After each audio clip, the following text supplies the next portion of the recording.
নমস্কার। আজ 5th June বিশ্ব পরিবেশ দিবস। সবাইকে জানাই সবুজ অভিনন্দন।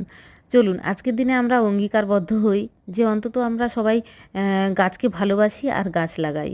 আমরা আর আজকের দিনটা যেহেতু বিশেষ একটা দিন, তো আমরা যারা ছাদ বাগান করি বা গাছ ভালোবাসি তাদের কাছে এই দিনটা যতটা গুরুত্বপূর্ণ, প্রত্যেকটা দিনই সেম। পুরো এই প্রত্যেকটা দিনই আমাদের কাছে পরিবেশ দিবস। কারণ আমরা যে কোনো দিনই প্রায় দিনই আমাদেরকে গাছ লাগাতে হয়। তো আজকের দিনে আমি এই গাছটা লাগাচ্ছি। এই গাছটা হলো ক্যালাডিয়াম হোয়াইট ফ্রস্ট। এটি একটি কচু জাতীয় গাছ। এটা ইনডোর আউটডোর যেখানে হোক আপনারা রাখতে পারেন।